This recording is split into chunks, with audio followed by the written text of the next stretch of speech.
everyone, welcome to this week's Dollhouse Diary. This week's Dollhouse Diary actually isn't really very much about the dollhouse at all. As I said last week, I've been focusing on reorganizing this room a bit. It was going really well, and now I'm feeling a little stuck with it. I'll show you what's going on with that in a minute.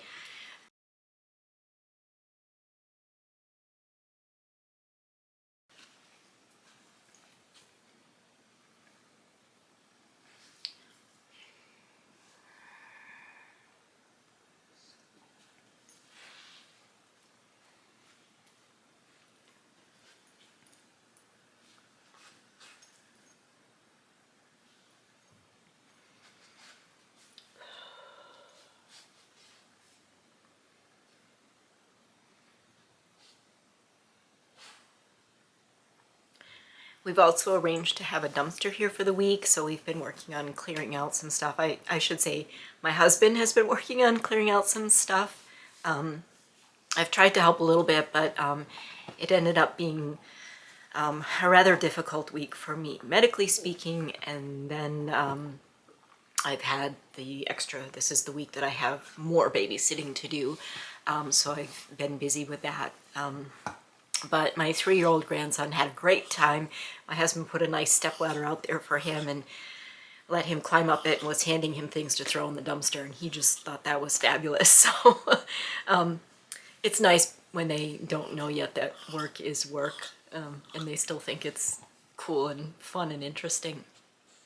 He also helped my husband plant some bulbs this weekend, so yeah, so we've had a pretty good time this weekend. I've been taking my 3 doggies on some walks. This is my favorite time of year. And we had been avoiding the walks for a while because they were just coming back covered with ticks.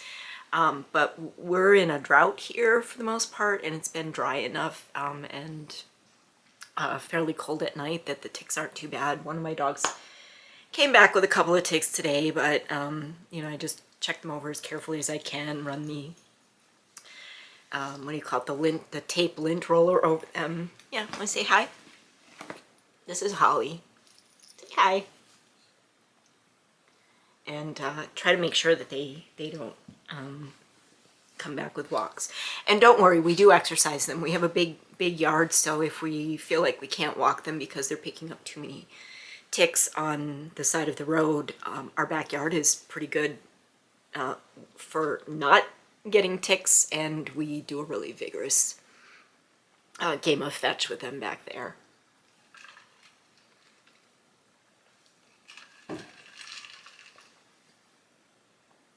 Hi.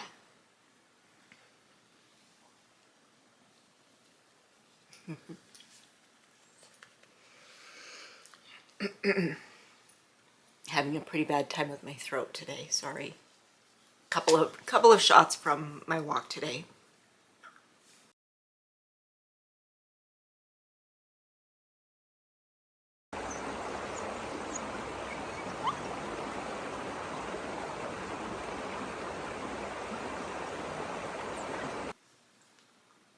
We walked down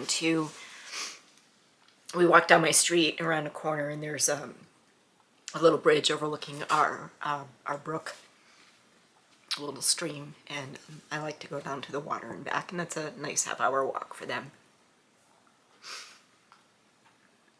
Okay, so medically, what happened was I had an upper GI on Wednesday.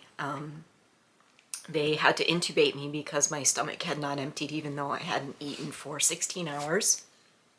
Your stomach really should empty way before 16 hours. I think it's supposed to empty completely or pretty nearly completely by about 4 hours or something like that.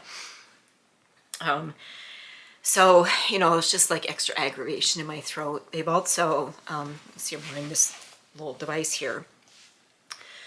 There is a capsule embedded in my esophagus right now, which will fall out in the next few days, and that's measuring pH in my esophagus. And this device is doing the recording, plus I have to press buttons when certain things happen, if I experience certain symptoms like chest pain or something like that. So I have done this once before, but it'll show that there's lots of acid in my throat, and that's something they need to know.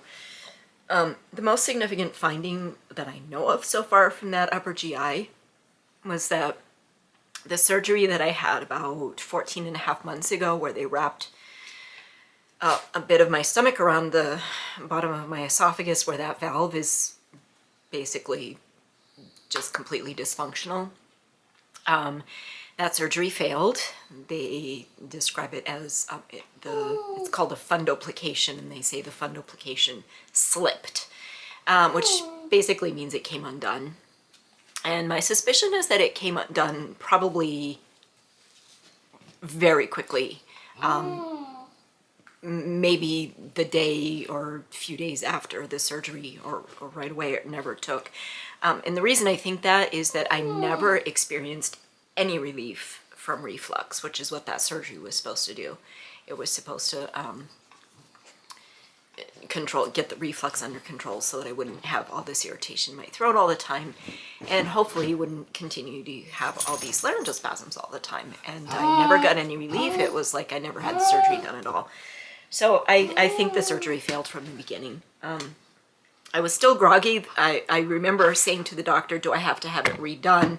And I think he said yes, but I was still groggy from the anesthesia, so I don't really know. I have to have one more test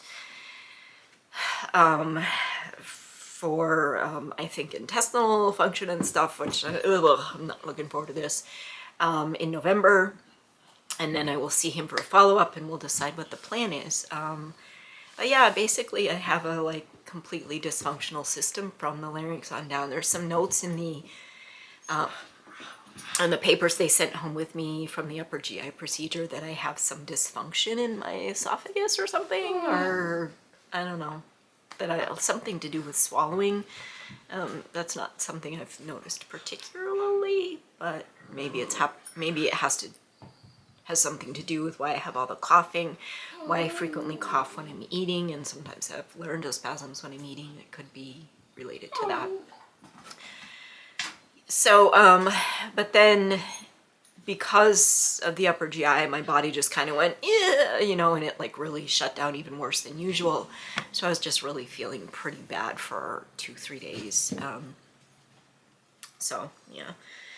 As I said, I'm going to try not to talk about this stuff constantly, but the reality is this is a big part of my life, and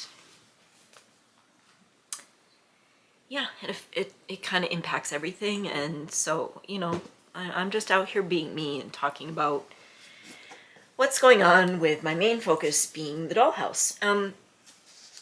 So I just got this box from the Little Dollhouse company, which is one of my favorite sources for supplies and materials.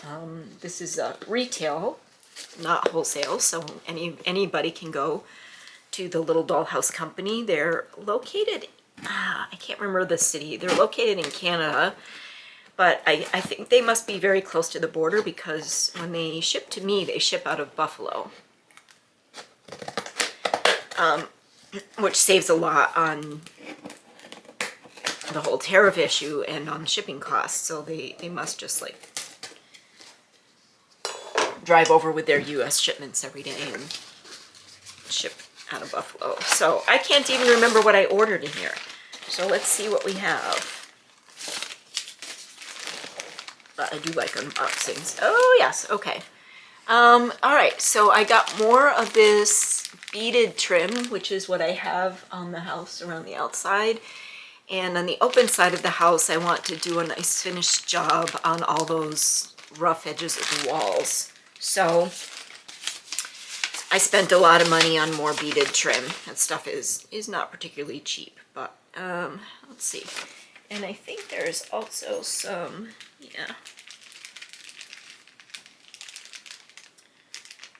some trim in here for, I have some wainscoting that doesn't have the chair rail part. Hey, what did you do with my scissors over there? It wasn't you, it was me. at the top of the wainscoting, so I think what I have in here is some trim to finish that off.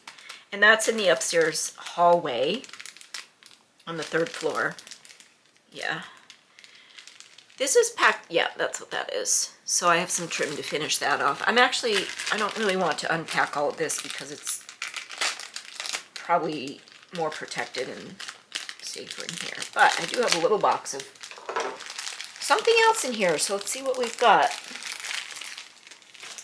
So 3 kinds of trim. Oh yes.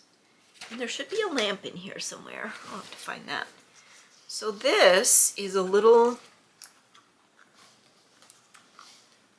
jewelry box. Oh, it's taped shut too. That I ordered for the housekeeper's room.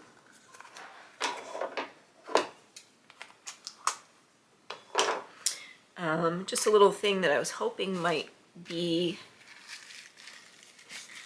the right sort of, yeah, I like this. So there's the little box. Here's the cover. Trying to get that to focus. Come on, camera, focus. There we go. I like that. I think that will look really good in the housekeeper's room.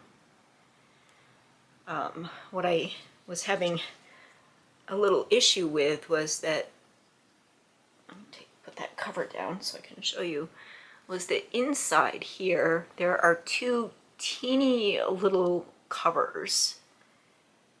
Though I'm not going to try to take those out again because one of them fell out when I opened the box and I had a hard time picking it up and getting it back in because it was so tiny. But those 2 little covers there on either side are actually removable. But I don't want to mess with that again. So there it is with the cover back on.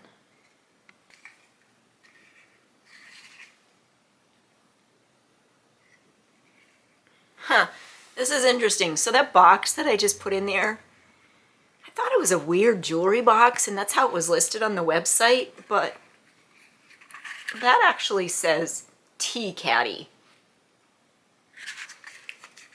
And that makes sense for what that is.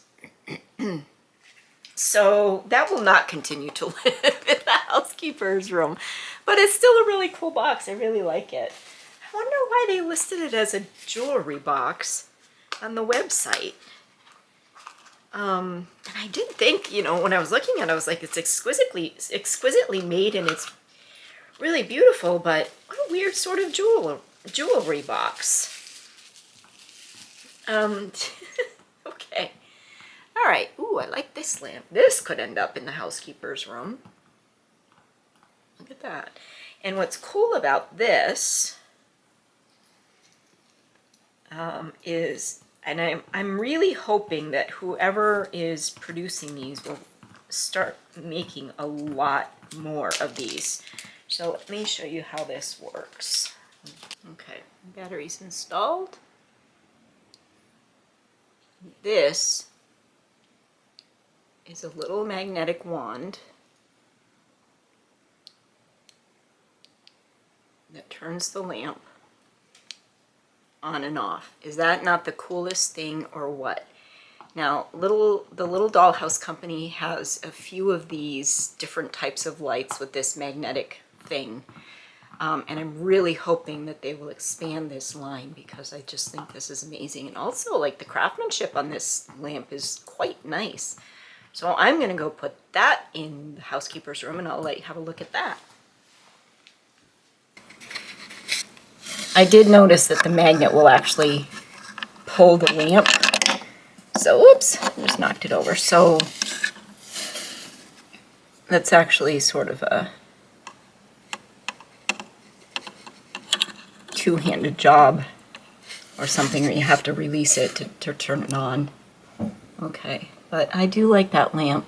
I'd hoped I could put it up on the top of the desk up here, but the base is a little too big. But I think it looks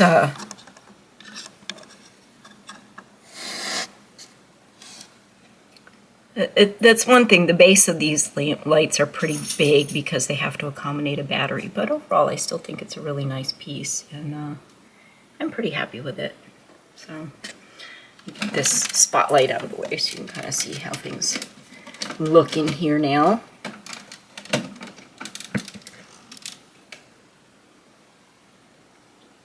Yeah, that's looking better. I like that. Still think I might like to have some sort of light maybe right here next to the mirror.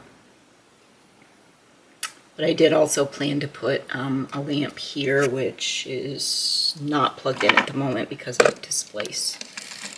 So there's that. But I still think she would have some sort of light at her bureau. I don't know, is 4 lights too many in here? What do you think? So here's what's going on in the craft room. Kind of a mess here. I had thought about emptying out these file bins and putting the files in one of these, but I actually think that it's going to be a little too awkward to have to roll those out and open them and every time I want to get into my files, and I do get into the files probably 2-3 times a week, so I think the files will have to live somewhere else. I'm not sure if they can fit under the bed. Could end up under the bed. The closet, I think, is looking pretty organized. I'm fairly happy with that. I just wish that I had a little more room in there. I do have a little bit of space up there to put the last few things that I'm going to keep from this cart and this cart. The other 2 carts are gone. The shelf here is working out fine. I want to organize up there a little bit more, and I want to get rid of one of these 2 things here because I don't need all those pens, and this is just a big junk holder. 54.5 hours in on the Peacock. Not much to look at, but there we have it. Okay, that's it for today. Thank you. See you soon. Bye.